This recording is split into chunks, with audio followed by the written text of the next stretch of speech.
What up? What up, everybody? It's your boy Sinfanta. And it's Nolly Marv, the hungover Braveheart. Bravery up. You're gonna make it.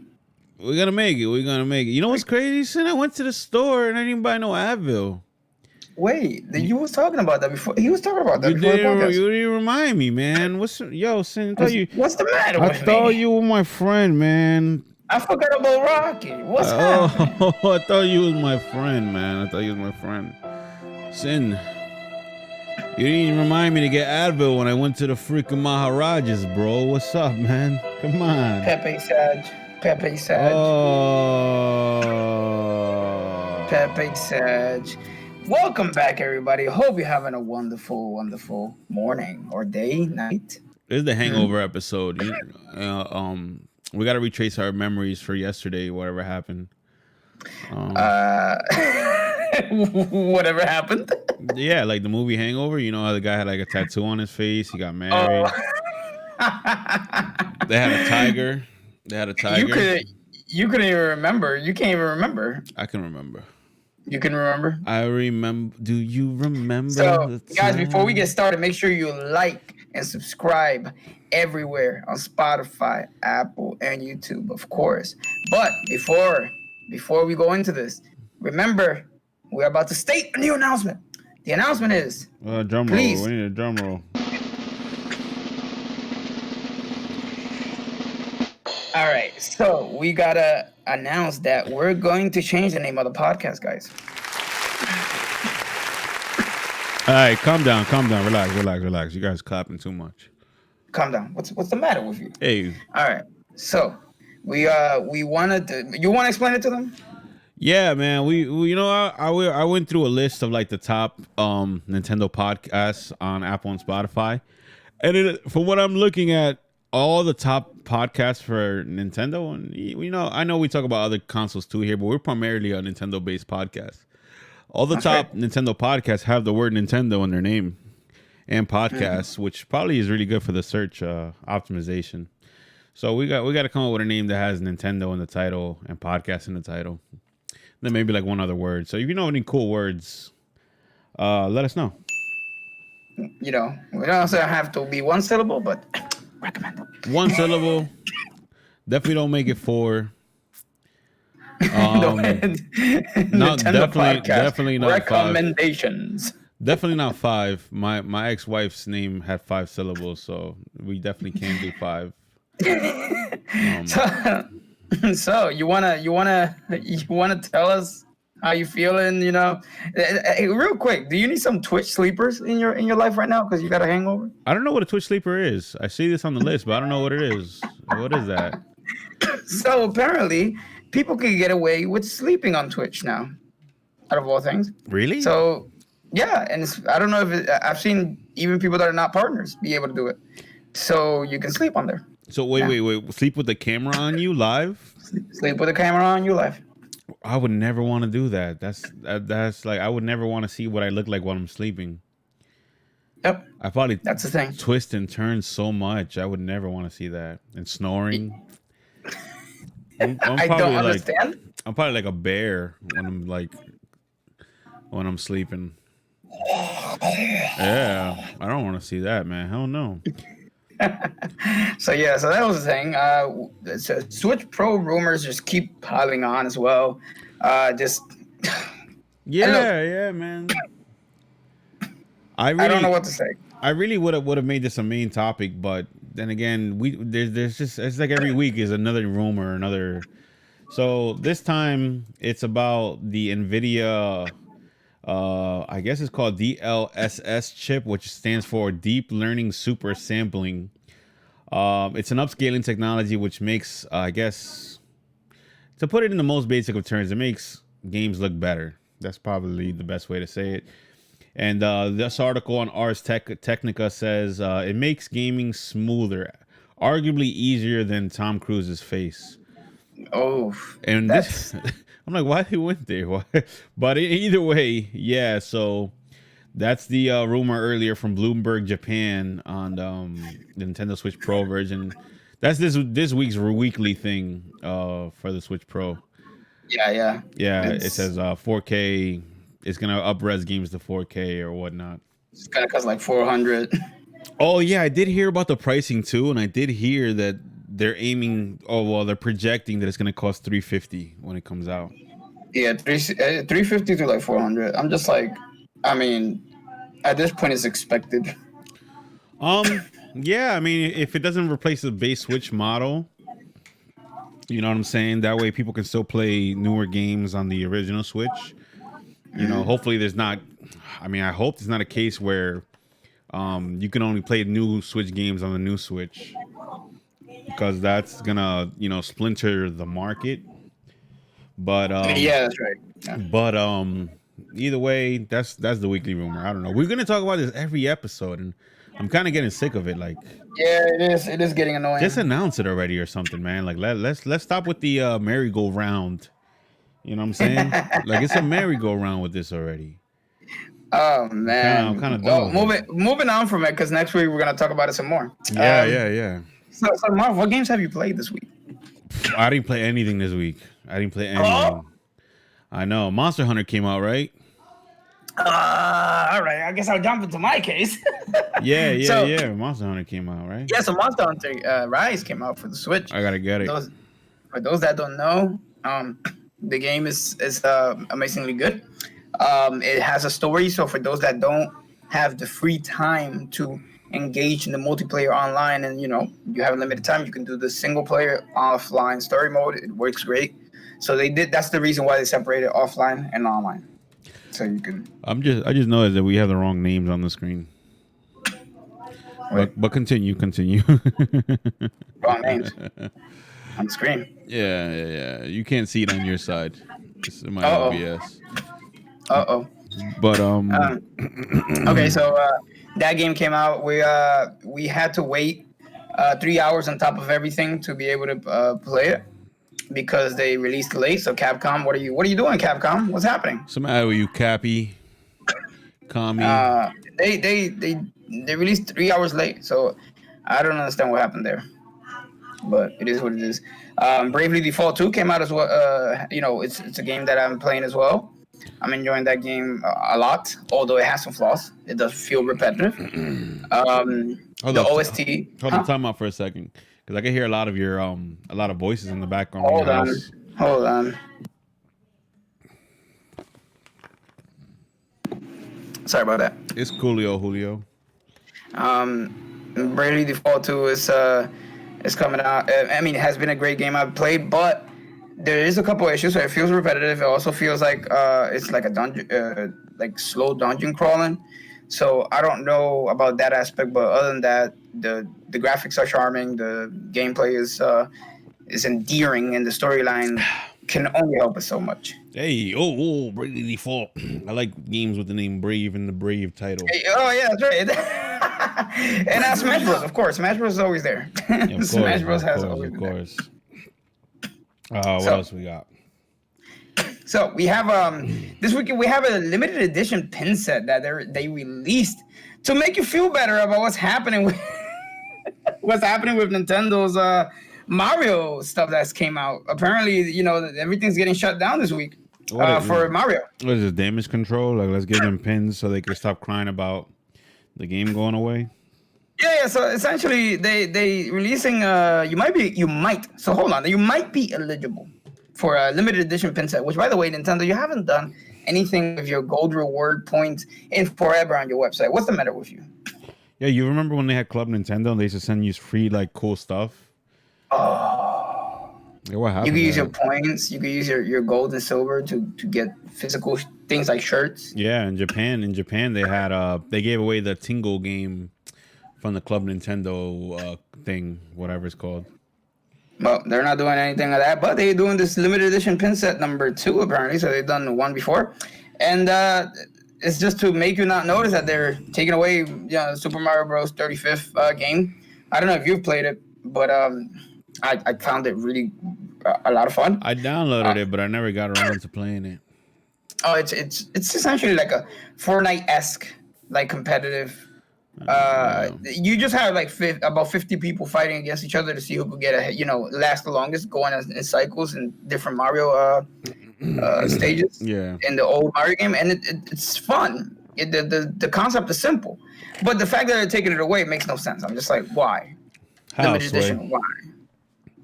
They're also taking away Super Mario 3D. They're also taking about Super Mario 3D All Stars, which Yeah. I also am upset about. So that's all happening all at once. And they're also shutting down Super Mario Maker for the Wii U, which I understand. Oh wait, for the but- Wii U? Oh no, yeah, that makes sense. Yeah. No, Wii U. Okay. But it's still like so many things shutting down all at once for Mario, and All Stars also getting taken out. I'm just like I don't understand the premise. It's like, oh, because it's limited edition, therefore you get it within the time that we release it, and if you don't, you're screwed. It's like, well, you didn't put that much work into any of this. Like the 35th maybe is a little work, just making it competitive, and then the 3D All Stars, it's all the games, all old fashioned, not remastered. It's just old. It's just HD, but it's not retextured or anything. No. Well, I mean, like we said last week, this is definitely a marketing strategy, the same kind that Disney used to use with the home video versions of their movies. Like they'll have Aladdin come out on DVD, but only for like 3 months. And if you don't buy it in those 3 months, they don't restock it. And it would lead people to rush to buy it before it's gone. And I don't know if they're achieving this. I don't know what the sales are for Mario 35 and for All Stars. But let's see. I mean, hopefully it's not a case where this tactic does well, because then they'll probably keep doing it. Yeah, so the 35 was, I think it was free. I don't remember. It was free. That one was free. But All Stars, it was what, $60? Dude, it was not worth it. No, it wasn't worth it. It wasn't worth it. It wasn't. It's like you said. It's not an HD remaster. It's just a port with controller hangovers. Yeah, it's like it's not worth it. And I don't know. I already have a lot of those games in emulation. And for people that say, "Oh, that's stealing, it's pirating," no, because I paid for those games when they were released for the first time on the original consoles they were on, so it's not pirating. But I wouldn't buy this for the Switch either way. But this strategy, like I said, I just hope it doesn't do well, because then we're gonna be seeing a lot more of this continuing. it already worries me, because one good example that I should have put in here, but whatever, is a Skyward Sword, Legend of Zelda coming out. And it's a HD remaster, but technically it's no. Like, it's the same thing. It's not limited time, and it doesn't look like they're adding anything new to the game. Oh, that's what you mean. So like limited edition, right? Okay. Yeah, limited edition. It just means the time that it's gonna be out for. Like it's a limited run. So with Skyward Sword, it's a remaster. It really is, because it's 60 frames per second now, and they redid the controls. But as far as, I don't know if they're changing anything in the actual game besides the controls. Which I don't think they really did any. That game structure wise, you guys already know how I feel about that. Structure wise, that game's a mess. You're swimming in the ocean, in the sky, just going through different islands. Like what? No, What's happening? It's not a good adventure, I think. Either way. What's funny is that the story for it was okay. But It actually was. You're right. The story was probably the first time that they actually put really like effort into the story of it. that's right. Yeah. The first and only time. No, I'm just joking. I'm joking. Yeah. But marching forward, what else we got? So we got this game that I have no idea about until today, and I'm definitely gonna get. But it's a Balan Wonderworld, and it's an action platforming game themed around the wonders Balan Theater. If you want to look into this, it's a source from mynintendonews.com.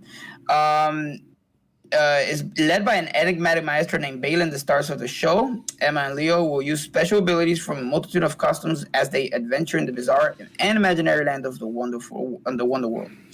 Here, memories and vistas from the real world mix with the things that people hold dear. Balin Underworld was available on the 26th, which was yesterday. I don't know how I feel about it.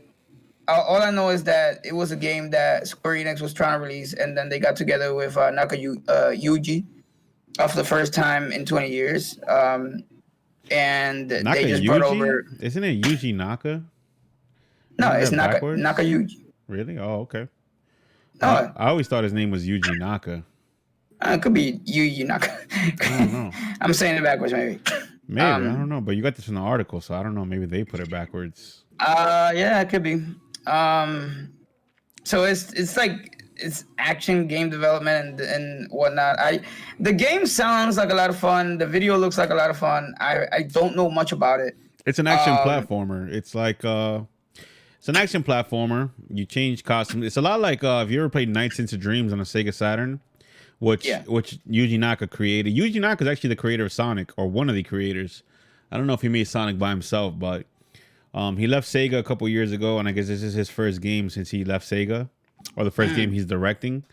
And he actually teamed up with Square Enix, which is crazy to see a Sega guy at Square. Which maybe that happens often, but not someone as prolific as Yuji Naka. Yuji Naka is kind of Sega's. I guess you could say he's their Miyamoto. You know what I'm saying? But either way, the game has had some controversy though, from what I'm seeing. It has a day one patch to address seizure risk. Whoa. Square Enix has released a day one patch for Battle's Wonderland. I'm reading from Kotaku. Released today to fix issues with a late game scene that had bright flashing lights that the company called a photosensitive epilepsy risk. A tweet from the official Battle's Wonderworld account earlier today confirmed that the day one patch would fix a bug that could occur during the final boss fight. We received reports of photosensitive epilepsy risk from a potential flashing bug if the game was unpatched. So yeah, I mean, nothing too crazy. This isn't something rare. Like, this is something that developers fix from time to time. Yeah. With a lot of games, but apparently you use 80 different costumes in the game, and then you use those like dash your enemies and then walk in the air, freeze time, and manipulate all kinds of objects. Yeah, it's like Majora's Mask, where I guess when you put on a different hat or a different costume, you get different abilities. From what I've seen of it, I know about as much of it as you do, but it's an interesting game. It looks a lot like Nights into Dreams. If you guys Google the Nights into Dreams main character and you Google the Balam character and put them next to each other, you'll see there's a lot of oh wait, Balan is almost like a magician, and then Nights is like a court jester or whatever. But what is this? But I do like to hear about Yuji Naka, headlining a game or making something or doing something, because for as much as he's done for gaming, he gets like, you don't get the love he deserves for the time he put in. I mean, he's been with Sega for like 30 years.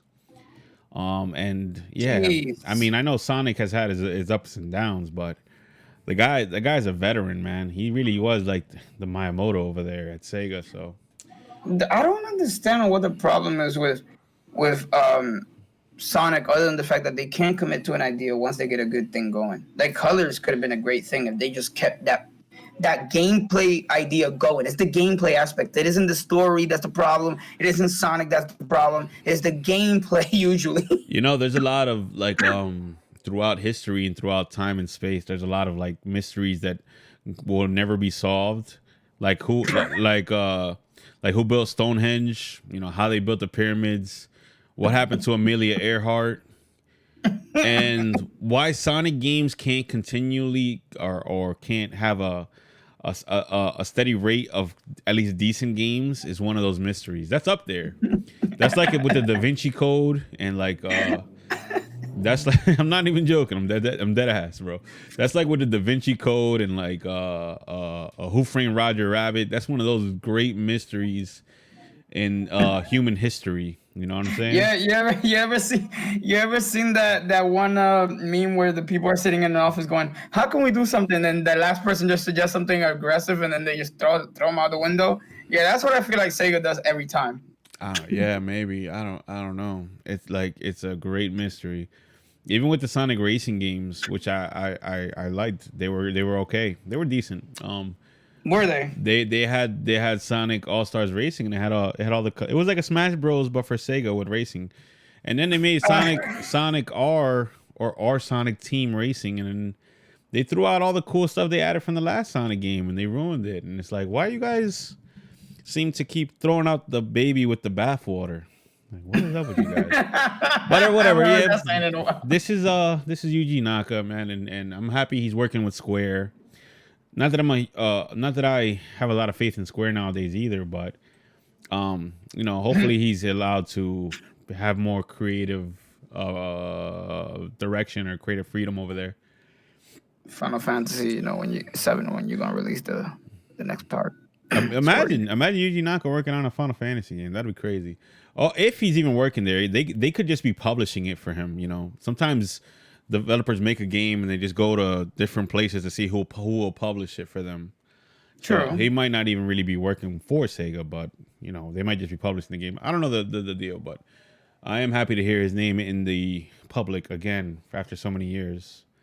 The one thing that I said again is the game does look interesting. Don't get me wrong. I may sound like I'm uninterested, but I'm definitely interested. That was the reason I put it there. I just don't know much about it, so I am gonna definitely get into it eventually, and I'll get back to you on it.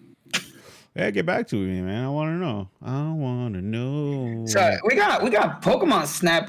More information that has been revealed. And remember, guys, a new Pokemon Snap is coming out this April 30th. April 30th. April 30th. That's really close. It looks good. It looks great. It looks fantastic. Are you ready? Are you ready for social media to be full of Pokemon pictures? Pokemon pictures. All day, every day. All day, every day is gonna be all a ton. day, every day. Your feed is gonna be all Pokemon pictures for a long time now. You will no longer see pictures of other things that will. I was gonna say something back. Yeah, man. You will only see Pokemon pictures. That's what you will see. Yeah, man. Yeah, bro. It's gonna be wild. But shout out to Pokemon Snap. I mean, they got 5 minutes of gameplay. I'm seeing Game Informer has, right? Yeah. They have 5 minutes of gameplay, and they talked about the time of day lets you check out a map at different hours to see different Pokemon hanging out in each map. Route variants let you have different route to see another side of the map you haven't explored yet, which that's amazing. Gyro controls are included. Yes. Oh, that's what's gonna make people happy. People love the gyros, man. People love the gyros. But photography, it makes a lot of sense to have the gyro. Yeah, because you can move the Switch around. That makes sense. That makes sense. Yeah. That makes sense. Yeah. Scan Pulse lets you see what Pokemon are nearby and see if you spot hidden ones. You can interact with the environment in more ways than just tossing apples or tossing orbs to get a Pokemon's attention, which that was obvious. Pokemon will often react in different ways than you would have expected based on how you deal with them. That's new. It's like they're real creatures, huh? Huh? It's like they're real. They know your movements. They have intelligence. What's funny is that the premise of taking Pokemon pictures doesn't sound appealing to anybody until you realize that the prior game, how well it worked. It wasn't just taking pictures. It was interacting with the Pokemon and making them do things that you would normally not catch. Like, you just be like, oh, I'm looking at this picture. I'm taking a picture of this Pikachu over here. And then you turn around. It's like, oh, that Machamp is fighting that Magmar. Oh, well, hold on. I got to take. Oh, it's a very like calming and, therapeutic little game. Like it has a lo-fi kind of settings on. You really do just like, drive around in the tank and take pictures. Yeah. Apparently voice acting is also included. Yeah, I think the first one had voice acting too. They had Professor Oak talking about the pictures you took. No, he didn't. No, he only had voice clips. It was only clips? You did great. Oh, only clips. Oh, yeah. You're right. Oh, you're right. Yeah, you're right. But Pokemon Snap, bro. You're gonna be taking pictures and stuff and riding around in the little car and then taking the pictures. I'm happy. Yeah. It's funny. Again, it sounds like we're being repetitive with this, but it's such a simple premise, but it's so much fun. You could just lay back one day after work and it's casual. It's a casual run.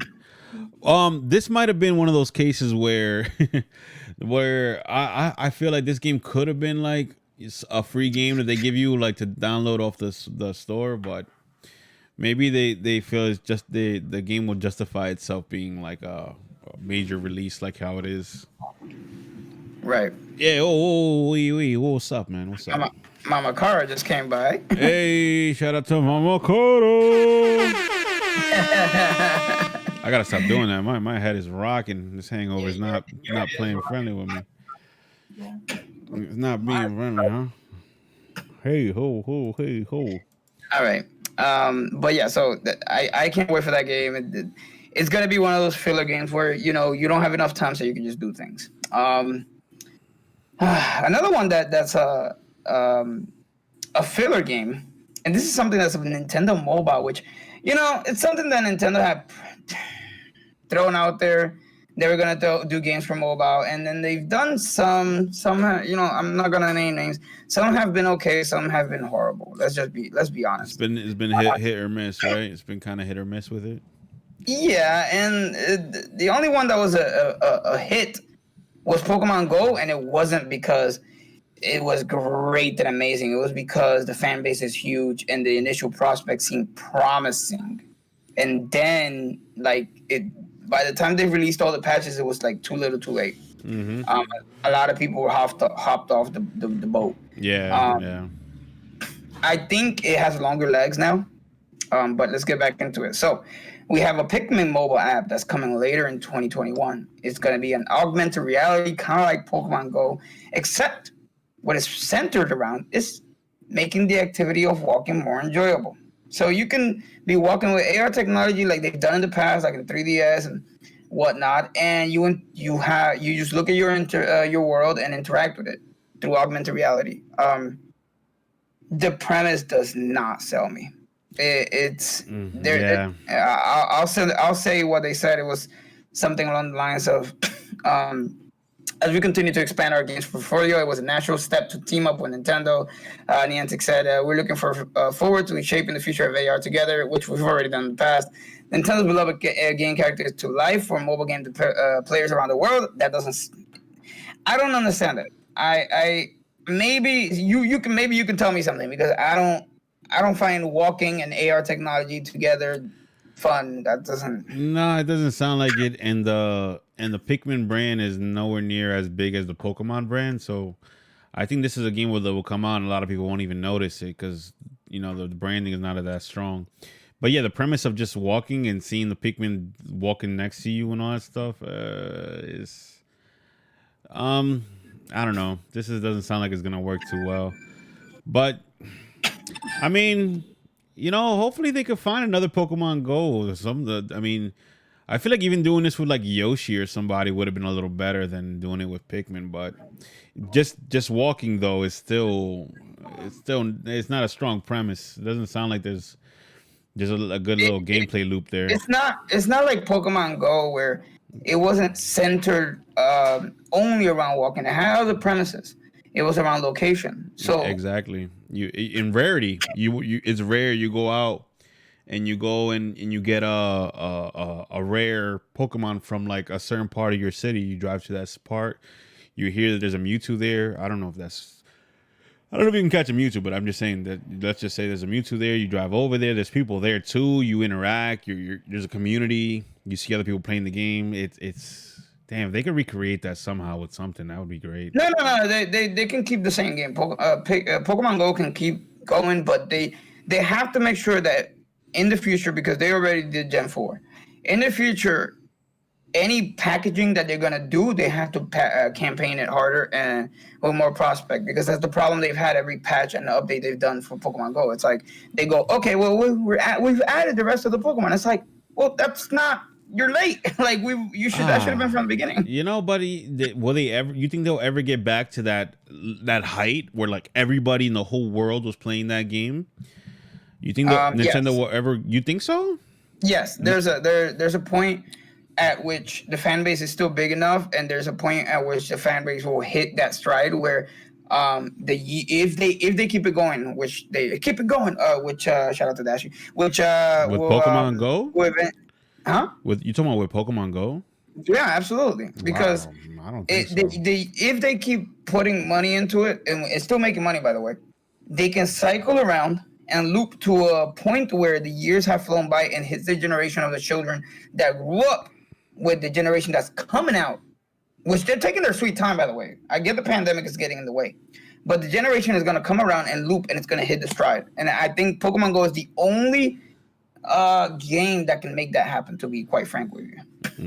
I don't know. But To be honest with you, I really doubt they could ever catch that magic in a bottle again. Just because of it was just the right game at the right time. It was before the pandemic. It was before the Switch. Everybody had a phone with Pokemon Go on it. Going outside was like a I don't think you could recreate it. I don't even know the recipe for how lucky they got with Pokemon Go. yeah, I think they're trying to do that with Pikmin, but just based around walking. It's like, all right, dude. That's not Yes, happening. That's not happening. Nothing against Pikmin. I've never owned a Pikmin game. I've never really sat down and played one, but the branding is not as strong. The characters are not as cute as Pikachu and Vulpix and Eevee and all that shit. So the games are fun, but I'm sure they are. I'm sure they're Miyamoto game, so I'm sure they're fun and they have that come on and conquer kind of feel to them. But this is not being designed with the expectations to repeat the formula of Pokemon Go. This is kind of just trying to. I think they found a little niche market in the mobile space that Nintendo is just trying to target. They're not trying to target everybody how Pokemon Go was, where your grandma, your sister, your cousin, everybody can play it. I feel like this pocket of space is clearly Miyamoto a little outdated with the times. The president of Nintendo, of Japan, or just Nintendo in general, has led me to believe that in the future they've switching from I'm forgetting Iwata's old premise of the blue ocean concept. Because to be honest, that works for Nintendo, even though there were times that they didn't sell well, they still sold at a profit at all times. So it worked well with blue ocean strategy, and it dipped in some concepts, but it still worked. The problem is that up until a certain point, which was the Switch, you don't need to introduce any more newer ideas because technology has stalled to a point where everybody understands that interacting with your finger and tablet concepts is what everybody wants at this point. So the Switch is like a perfect amalgamation of TV, mobile, and handheld concept, where Nintendo doesn't really need to go into something like AR and walking. They could just do something with what they already have. So this doesn't seem pitchable to me. I don't know if they'll make it work. I'm gonna keep my eyes to it, and I'll keep you guys updated here on this podcast. You just made me think of something I used to think about a lot back in the day when they first announced the Switch. Why don't they put mobile Nintendo games on the Switch? Why isn't Pokemon Go on the Switch? I know it doesn't have a camera, but why wasn't the Switch designed in a way where you could play mobile games on it? Because it has the same technology as like a phone. So I think it was the price tag. They had already, by the point that the Switch was gearing up to release, the Switch was the concept of recovery, because the Wii U was such a flop. They rushed it out. It was dated technology, but it was getting rushed out. And by the time it released, it just too late. It was way too late beyond the selling point. That's understandable for like Pokemon Go and probably this game is AR where you need a camera for it. But what about like Mario Kart? What is it? Mario Kart game called the mobile one? Mario Kart Tour. Mario Kart Live Circuit, I believe. I don't know. I think it's Mario Kart World Tour or something like that. World Tour or something like that. That could work. Oh no, Live Circuit is for the Switch. Right? Yeah, no, that could work for Switch or even the Fire Emblem game. The what is it? Fire Emblem Mobile, whatever. Those games could work on Switch because you don't need a camera. You just need a touchscre. You don't need. You could still, I don't know, you play it on a bigger screen. Like put your Switch sideways. The reason they're doing it, and I'm pretty sure that this is the idea behind them, is that Nintendo sees that they're the only gaming company left with the only gaming console left. Every other company that does gaming consoles is also another proprietor for different branches of game, development. And so they saw a weakness, which was before the Switch, and they were scared, and that's when they started announcing mobile, because they saw that the future was leading away from consoles, and that's still the case. That PC might be what pushes the technology department in terms of graphics, but mobile gaming has been the biggest explosion ever. Everybody plays on a lot of games on mobile. My mom, my grandmother, you name it. Older people, younger people. Mobile has been where everybody has led to. Yeah, but they're like bite-sized games. They're not. They're a different market, I feel like. But you got to see where this is heading. Look at the Switch. They can literally in the upcoming future, make your mobile. There's already some phones that are strong enough to play Switch games. To be quite frank. But the thing is, I'm sorry to interrupt. People don't want to play Breath of the Wild or Mario Odyssey on a phone without buttons. You know what I'm saying? That's what I was leading to. I was leading to the fact that they can probably just do USB controls or do connect the control to your phone. They could, but the casual market, they only want to play games like Farmville and what is the other one? Flappy Birds or whatever it's called.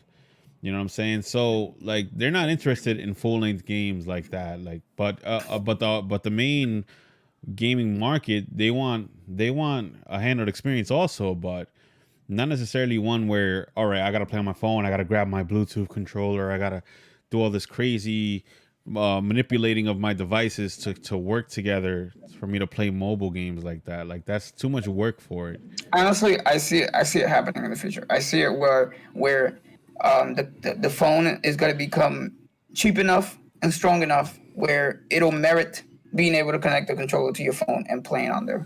But will it will it eclipse the console market? You think it'll eclipse the console market? Because we've been saying this for years that the consoles are dead. This is the end of it. The last console. This is the last cycle. And then it keeps coming. It keeps going. I've been one of the few people that have never said that up until now, because there was never a gaming console that pitched the ideas that were being pitched on a phone and sold it well, but doesn't realize its own fallacy, which is you're selling a concept with weaker design, and the only reason that we can buy into it is because there's still not a mobile phone within a price range where we could go, okay, this is affordable. The closest thing that comes to it is a $2,000 phone. But eventually that's bound to go in cycle. So Nintendo, again, this is in conclusion to the point, is realizing that.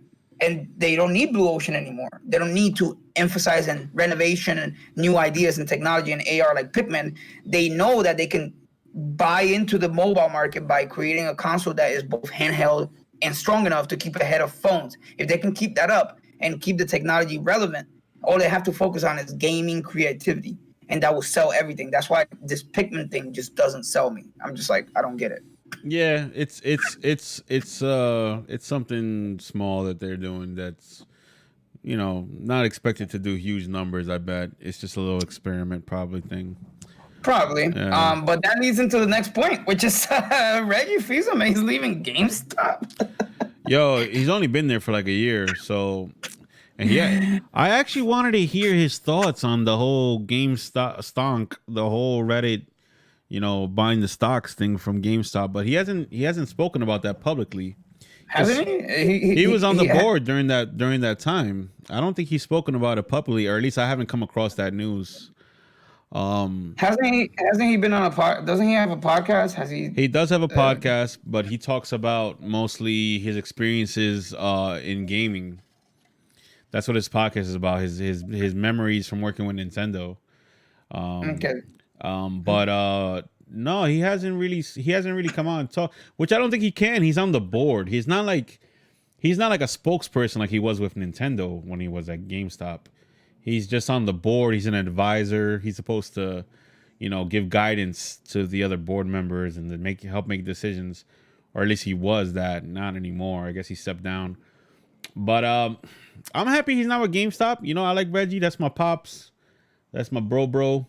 Him Yeah. working at GameStop made it sound like you working with the enemy a little bit over here.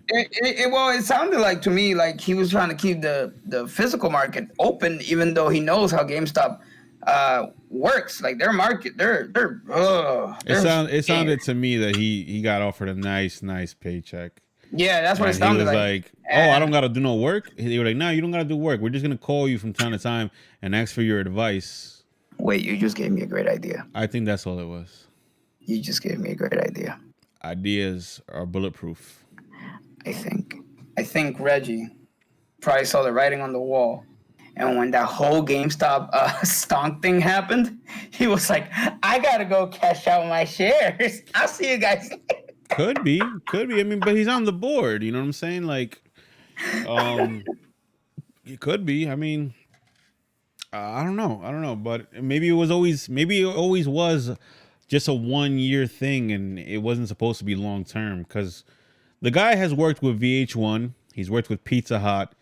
He's worked with Nintendo. He saved all those companies before he went to VH1. They were just like playing like retro music on there, not really doing anything special. And then he came in, and that's when they started doing the initiative to move towards like reality TV, and that's where they found success with that. Well, Pizza Hut in the '90s, I think he initiated all the marketing. They had like really cool marketing for Pizza Hut back in the day. I used to pray that Pizza Hut does delivery, and they never did back then. Just because seeing all the commercials. And then with Nintendo, you know, he was that I guess you can say, what I want to call him for Nintendo. He was the image. He was like, I'm hardcore. I'm a badass, and I work for Yeah, he Nintendo. definitely was the image. Yeah, he was like, look, I work for Nintendo. I'm a badass. I'm cool. Like he had a cool factor about him. He kind of was built like Arnold Schwarzenegger, and he came out when he came out for the first time and said, "Hey, my name is Reggie Fils-Aimé, and I'm about kicking ass, taking names, and we're about making games." When he said that, he had me sold. I was like, I love this fucking guy. First time I ever heard the word ass said on a Nintendo stage. So Not only that, but he also sold the concept of being a businessman, but also being interested in video games along with Iwata, and that blew our minds because okay, yeah, at that point they weren't doing that well, but when they came along together, they were just like, all right, yeah. well, we're not doing well. We are selling at a profit still, but we're not doing well. So you know what? We're just gonna present ourselves to show that we care about games. And that's what made us fall in love with them because they were there, they were on stage and invested in video games. Period. I wonder if he was into video games before he started working at Nintendo, though. That's the only thing I don't know. I don't think so. No, he wasn't. But he definitely became a gamer, or he fell in love with the culture as he worked there.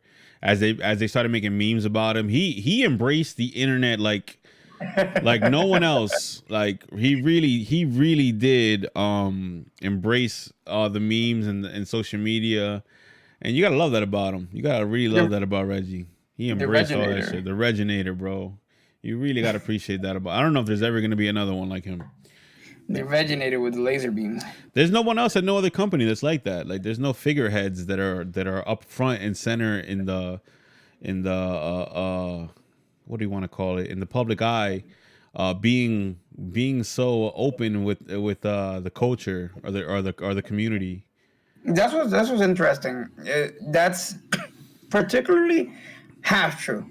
Microsoft has tried to present their business leaders as, you know, innovative and gamers, and they just come off as goofy and uninterested. Yeah, doesn't work out right. And Sony, same. So I'm just like, Nintendo was the only time so far that they came off as, we know what we're talking about. And then the second that unfortunately Iwata got sick and Reggie stepped down, they walked away because they knew they were smart enough to understand that only works while you have somebody that's also interested in the gaming, you know, in the aspect of the company. And being sort of like an actor or like the face of a company. You have to have a charismatic leader like that.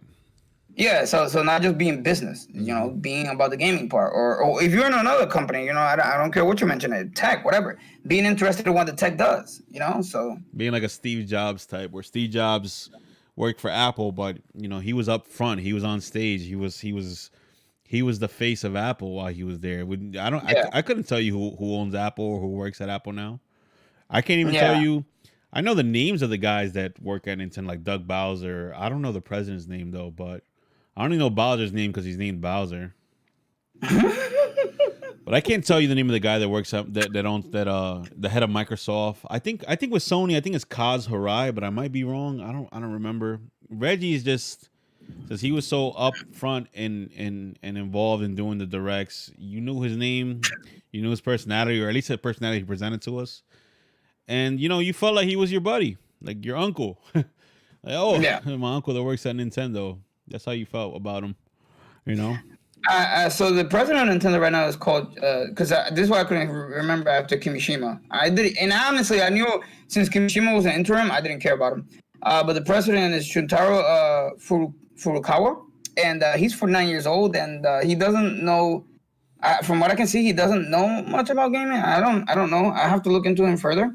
But I would want him to eventually, present himself if he cares about gaming. If he has that personality for it. Not everybody does. If he cares about it, He might care, but just not have the personality, to be in front of the camera like that. True. You know? But at least he was the first person since Reggie for me to give a crap about, because he came forward and said, we're not going to get stagnant and complacent with the Switch, which I did say appreciate hearing that. That was a good call. He said even when things are good, we still have to be on guard, because we've had good times and we've had bad times.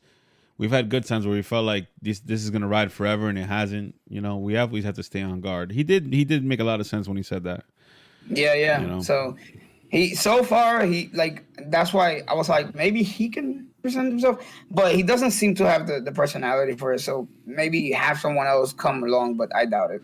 I think right now, in the era of social media, in the era of the internet, where we're like very direct to consumer, like these people that run these companies can talk to us without having to go to a newspaper or a journalist website. I think in this era where it's direct to consumer, you need a Stan Lee type. You need somebody that's up front and that you know him by name, and you feel like he's part of the family. Like Stan Lee for comic books was like an ambassador. You see him on TV and you see him being so passionate about comics and about Spider-Man and X-Men and the Avengers. He was so charismatic. He was so friendly. He was like that grandpa, that cool grandpa. Like, oh, grandpa has all these cool stuff in his house. You know what I'm saying?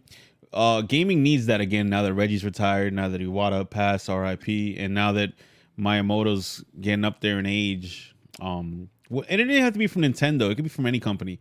We just need some kind of ambassador to the public that people know his name, but don't necessarily have to generally be a video game fan.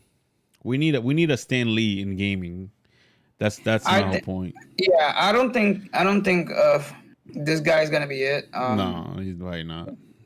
But he probably would have done it already if he was.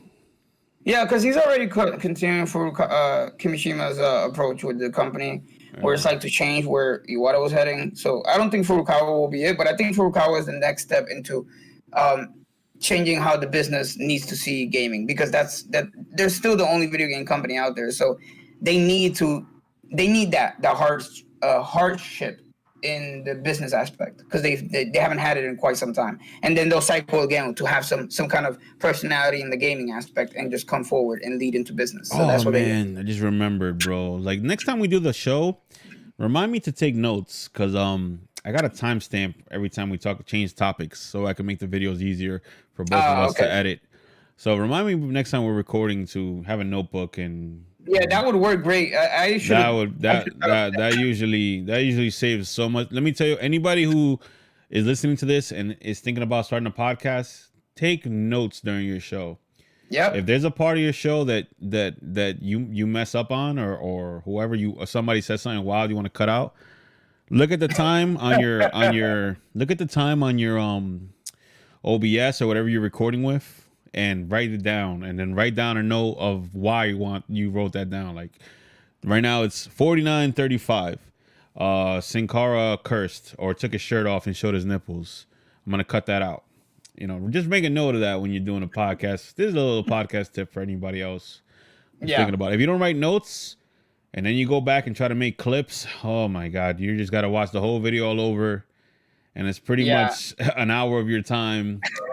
I mean, you should always watch your episode over, but it takes a lot longer if you don't have notes. So remind me next time to take notes. I'm going to have to remember.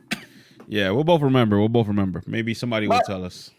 In conclusion, that's it. Reggie is out of GameStop. And I hope he continues his podcasting. I haven't listened to it yet. I got to listen to his podcast. All right. I haven't listened to it. I mean, he talks about his video game memories. That's where we got the story of our first episode. I think our first episode, we were talking about Kanye West wanted to make a game with Nintendo. And then Reggie was like, Kanye, you don't want to make a game with us. We're difficult. We're really tough to work with. We're very demanding. And then Kanye was like, well, that's exactly why I want to work with you, because he didn't understand what that means. Nah, and Nintendo wouldn't work with him anyway. He was too controversial for them to work with him, especially at the time where he approached them. That was peak Kanye craziness at that time. That was like during the Wii U era. So nah, that wasn't gonna fly, especially with the game video that he showed them. It's on YouTube if you guys ever want to look up Kanye's video game idea. You play as his mother flying to heaven, and it's like, whoa, oh my God, this is intense. Oh no, stop it. Yeah, imagine it would have been a Kid Icarus game, but you play, instead of playing as Pit, you play as Kanye's mom. Wait, God. I can't sing it. I forgot.